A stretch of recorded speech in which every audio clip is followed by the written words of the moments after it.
ताजा अपडेट देते हैं दिल्ली ब्लास्ट से जुड़ी हुई ये बड़ी खबर आ रही है। मामले की जांच आधिकारिक तौर पर एनआईए को, देश की जो सबसे बड़ी इन्वेस्टिगेटिव एजेंसी है, उसको सौंपी जा सकती है। दिल्ली पुलिस की स्पेशल सेल अभी तक जांच कर रही है। अब ये स्पेशल सेल से लेकर ये एनआईए को जांच सौंपी जा सकती है। दिल्ली विस्फोट और फरीदाबाद आतंकी मॉड्यूल के बीच संबंध अब आपस में सामने आ गया है कि जो कुछ समझ में आ रहा है कि फरीदाबाद और दिल्ली के ब्लास्ट का आपस में कनेक्शन है। आशुतोष, मेरे सहयोगी जुड़ गए। बिल्कुल, अभी तक जो बताया जा रहा था आशुतोष, दिल्ली पुलिस जांच कर रही थी, जम्मू कश्मीर पुलिस भी जांच कर रही थी, मल्टीपल जांच एजेंसियां इसमें इन्वॉल्व थी। अब ये कहा जा रहा है कि एनआईए के जरिए ही इस पूरी जांच को आगे बढ़ाया जाएगा। बिल्कुल सुचेता, आप सही कह रही हैं और यहाँ भी इस तरह की हलचल है। और ऑफ एयर अगर हम बता दें, ऑफ द कैमरा, तो ये बात यहाँ पर सामने आ गई थी कि एनआईए को ये जांच सौंपने की कोशिश हो रही है और इस पर चल रही है प्रक्रिया। और ये तस्वीरें भी साथ साथ आपको दिखा दें। और सबसे बड़ी बात, अभी देखिए, जब हम आप बात कर रहे थे 2 मिनट पहले, ये देखिए मंदिर है, इसमें भी अंदर टीम गई और यहाँ से भी एविडेंस कलेक्ट करके लेके गई है अपने साथ टीम एफएसएल की। और ये मंदिर आप देख पा रहे हैं, ये दरअसल श्री दिगंबर जैन लाल मंदिर है। और यहाँ देखिए अभी जूते चप्पल पड़े हुए हैं। अभी भी पुलिस आई थी और एफएसएल महिला इसमें अधिकारी भी थी, पुरुषों के साथ साथ। ये सब एविडेंस यहाँ से कलेक्ट करके लेकर जाया गया है। और बताया जा रहा है कि इस मंदिर के अंदर भी मानव अवशेष मिले, क्योंकि वहाँ से अब सोचिए कि इस ब्लास्ट की इंटेंसिटी कितनी तीव्रता है इसकी, कि वहाँ से लगभग आप मानकर चलिए कि 50 मीटर तो कम से कम होगा। तो 50 मीटर के अंदर अगर मंदिर के परिसर में भी मानव अंग मिलते हैं यहाँ पर अगर बिखरे हुए, तो आप अंदाज़ा लगा सकते हैं। ये देखिए, यहाँ से बैरिकेडिंग आपको दिखा देते हैं। अब लास्ट मीडिया को भी यहाँ तक रखा गया है, क्योंकि कॉर्डन ऑफ किया गया है इस इलाके को, कि कोई भी एविडेंस से छेड़छाड़ ना हो पाए। वो आपको पर्दे दिखा रहे, जो सफ़ेद लगाया गया है, वो पूरा हिस्सा है। वहाँ पर जाँच की जो प्रक्रिया है वो आगे चल रही है।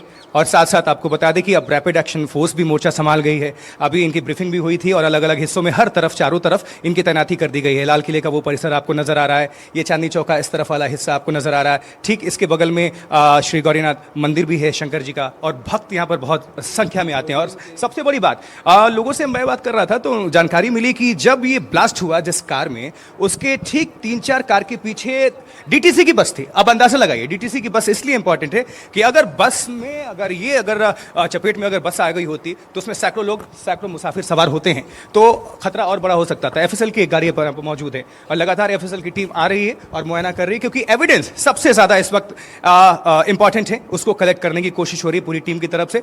ये आपको दिखा दे। और ये आपकी तस्वीरों से बहुत कुछ बयां हो रहा है कि आखिरकार क्या हुआ होगा वहां पे। एक रिएक्शन सतीश केसी में आपको लेना चाहूंगा।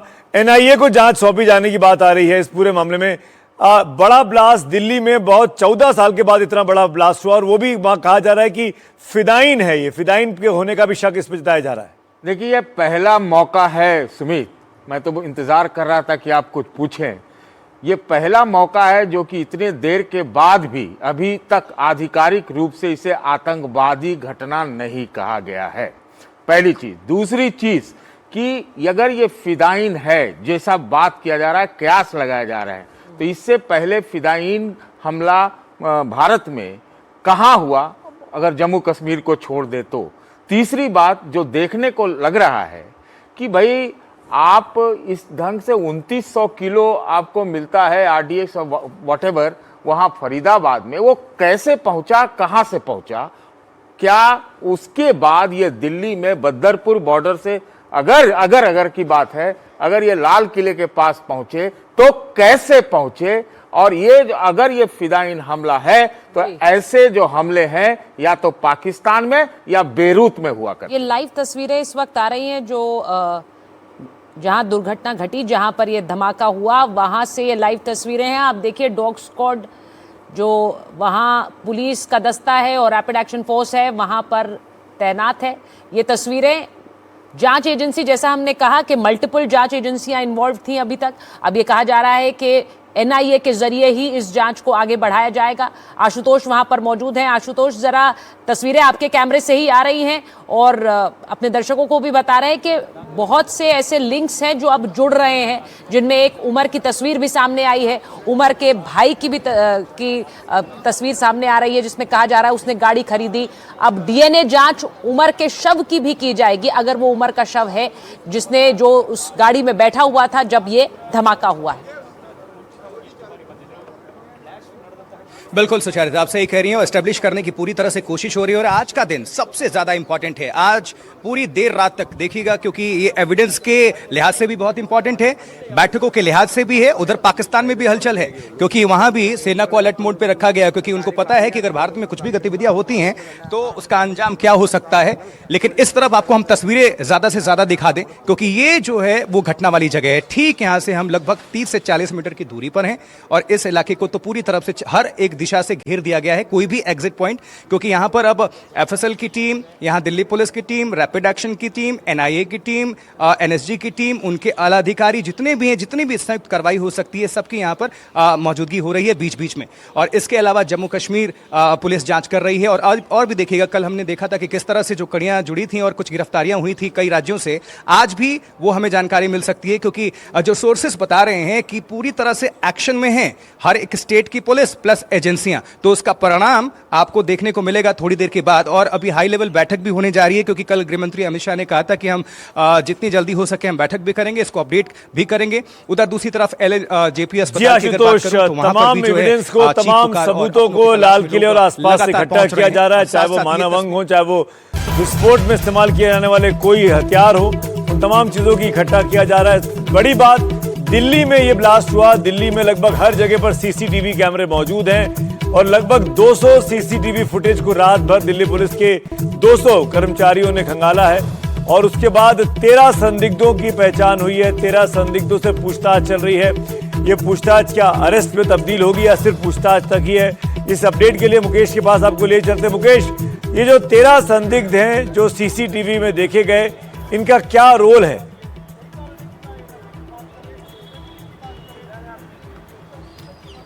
देखिए सुमित, कई लोगों से पुलिस पूछताछ कर रही है। एहतियात के तौर पर कई ऐसे लोग हैं जिनको सस्पेक्ट मानकर दिल्ली पुलिस पूछताछ कर रही है, लेकिन अभी तक की जांच में किसी की भी भूमिका इस ब्लास्ट में सामने नहीं आई है। केवल उमर मोहम्मद का नाम सामने आया है, और उसके बारे में जानकारी मिली है कि कल वो फरीदाबाद से होते हुए बदरपुर बॉर्डर होते हुए दिल्ली पहुंचा है, और जहां पर मैं खड़ा हूं ये लाल किले की पार्किंग है, यहां पर वो करीब 3 घंटे रहा है, ये भी जानकारी मिली है। तो अगर ये बात सही है, जैसा कि जो हमारी एजेंसियां हैं उनके सोर्सेज के हवाले से जानकारी मिल रही है, अगर ये बात सही है कि गाड़ी को उमर ही चला रहा था, तो ये दिल्ली में पहला फिदाइन हमला होगा, क्योंकि इसके पहले दिल्ली में कभी भी कोई फिदाइन हमला नहीं हुआ है, जहां तक मेरी जानकारी है।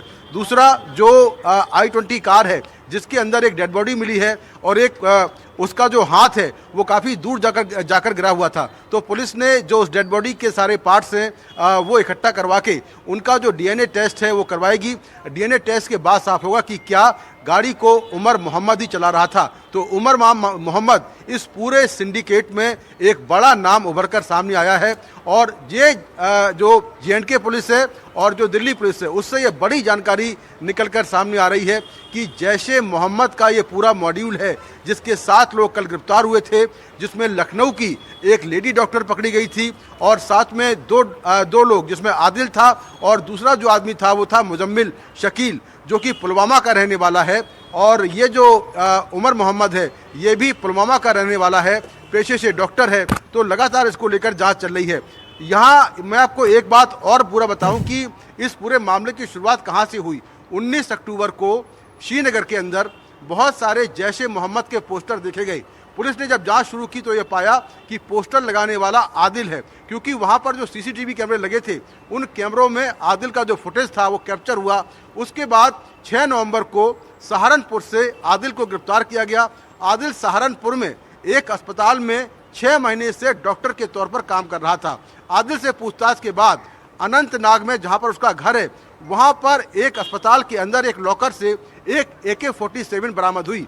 इसके बाद आदिल से फर्दर जो पूछताछ है वो चली, और उसके बाद ये मालूम चला कि आदिल एक बहुत बड़े जैश-ए-मोहम्मद के नेटवर्क से जुड़ा हुआ है, जिसमें कई डॉक्टर शामिल हैं।